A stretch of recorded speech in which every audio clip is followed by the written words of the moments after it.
أما بعد فقد قال الله تبارك وتعالى في القرآن المجيد: أعوذ بالله من الشيطان الرجيم، بسم الله الرحمن الرحيم. ذلك الكتاب لا ريب فيه هدى للمتقين. وقال النبي صلى الله عليه وسلم: خيركم من تعلم القرآن وعلمه. الہی رونق اسلام کے سامان پیدا کر، الہی رونق اسلام کے سامان پیدا کر، دلوں میں مؤمنوں کے الفت قرآن پیدا کر۔ صدر محترم، اسٹیج پر رونق افروز بزرگان دین اور حاضرین جلسہ، آج کی اس محفل میں اور آج کے اس مبارک اجلاس میں میرا موضوع سخن دنیا کی سب سے پاکیزہ اور مقدس کتاب قرآن پاک ہے۔ ہمیں چڑھتے سورج کی طرح یقین ہے کہ اس کا ایک ایک حرف سچا اور صادق ہے۔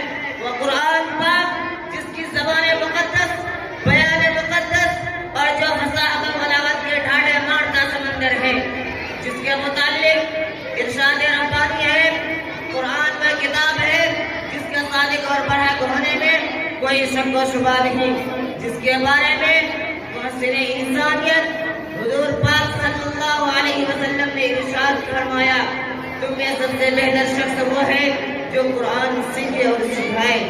دعا کیجئے کہ خداوند قدوس ہم سب کو قرآن کی دولت سے مالا مال فرمائے۔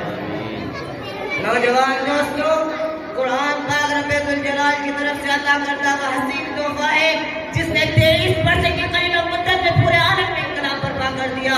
بڑے سے بڑے فقہاء، علماء، ادباء اور شعراء حیران و شدہ رہ گئے، جس کی آیتوں کو سن کر پتھر دل موم ہو گئے۔ دوستو، یہی وہ قرآن ہے جو رہتی دنیا تک کے انسانوں کے لیے سراپا ہدایت و رحمت ہے۔ یہی وہ قرآن ہے جس نے رسول کی رسالت کو اعجاز بخشا۔ یہی وہ قرآن ہے جس نے گھر مردہ قلوب کو تازگی بخشی۔ ہاں، یہ وہی قرآن ہے جس کی برکت سے جنات و شیاطین کا آسمانوں پر جانا بند ہوا۔ یہی وہ قرآن ہے جس کی برکت سے عزت و رفعت کا شامیانہ گر گئے۔ یہی وہ قرآن ہے جس کی برکت سے محبوب حقیقی کی رضا نصیب ہوتی ہے۔ یہی وہ قرآن ہے جو سچائی اور امانتداری کا درس دیتا ہے۔ یہی وہ قرآن ہے جس کے بدل عمر فاروق کو ایمان نصیب ہوا۔ محترم حضرات، آج کے اس نازک دور میں حفظ کلام پاک کو فضول سمجھا جاتا ہے، اس کے الفاظ رٹنے کو حماقت بتلایا جاتا ہے۔ کہا جاتا ہے کہ اس کا رٹنا اور بے سمجھے پڑھنا بھی ضرور ہے۔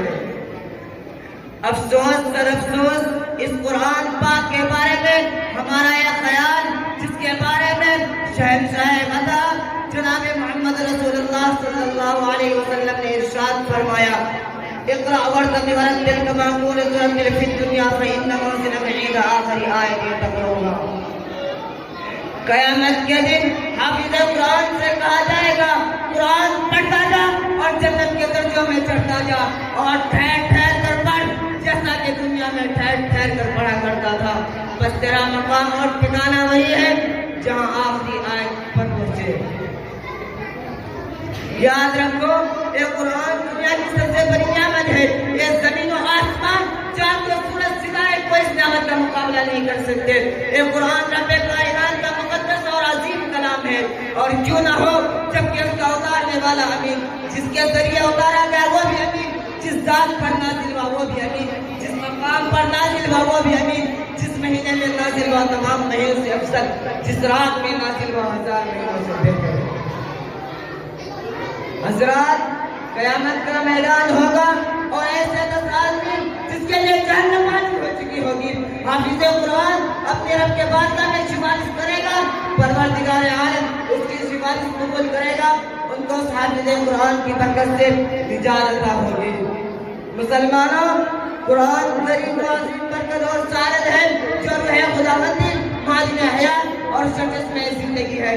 وہ عرب قوم جو پشتہ پشت سے مردہ چلی آ رہی تھی، دنیا جس کو ذلیل اور حقیر جانتی تھی، کوئی ان کو ان کی مہنگیوں میں کھیلنے والا سمجھتا، کوئی ان کو جو نیا رب کا خطاب دے گا۔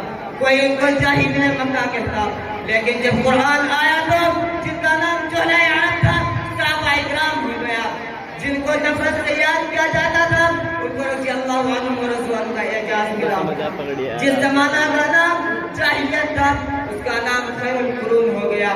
وہ مردہ قوم جو کروٹ نہیں لے سکتی تھی طاقت و قوت سے ایسی لیس ہو گئی کہ جس نے کیسر و کسرا کا غرور خاک میں ملا دیا، بڑی بڑی سلطنتوں اور حکومتوں کا تختہ الٹ دیا۔ اس شاعر کے ساتھ اپنی تقریر کو ختم کرتا ہوں۔ ہے قول خدا ارشاد نبی فرمان نہ بدلا جائے گا، ہے قول خدا ارشاد نبی فرمان نہ بدلا جائے گا، بدلے گا زمانہ لاکھ مگر قرآن نہ بدلا جائے گا۔ وما علینا الا البلاغ۔